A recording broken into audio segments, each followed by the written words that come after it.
มื้อนี้ก็ขอยพาแม่ชีย่างเลาะเนาะเลาะทั่ว ทั่วที่ทั่วแดนเลยทุกคนเอ้ยพู้นแหละย่างไปย่างมาเนาะ ย่างจากออกมาจังหางแล้วก็ย่างกลับเมืองห้องอีกมื้อนี้คักหลายทุกคน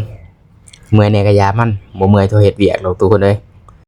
นี่แหละชีวิตการเป็นอยู่ของข่อยแต่ละวันแต่ละมื้อแต่ละวันทุกคนเอ้ยคักอยู่เนาะเป็นแบบนี้เนาะจะได้กระยาทุกคนเอ้ยเฮ็ดปัจจุบันให้มันดีที่สุดเนาะอนาคตเอาไว้ก่อนส่วนอดีตให้ถือเป็นบทเรียนชีวิตของคนเฮาออกมาจากท้องหมกท้องแม่ก็บ่เคยบ่มีไผดอกว่าสิวิ่งสิแล่นเลยเนาะแล้วค่อยๆย่างค่อยๆก้าวค่อยๆเฮ็ดค่อยๆเดินเนาะค่อยๆห้องค่อยๆหายค่อยๆหัวไปนั่นแหละแต่ละมื้อแต่ละวันก็จังได้เติบใหญ่จังได้ก้าวขยายแบบว่าค่อยย่างได้เดินได้และวิ่งได้บาดนี้ชีวิตข่อยก็คือกันเลยนะทุกคนเนาะเฮาเริ่มเฮ็ดครั้งแรกเฮาก็ต้องมีความอดทนความพยายามแน่อดเอาเนาะอดเอาแล้วก็สู้ซนไปนำกันนี่แหละ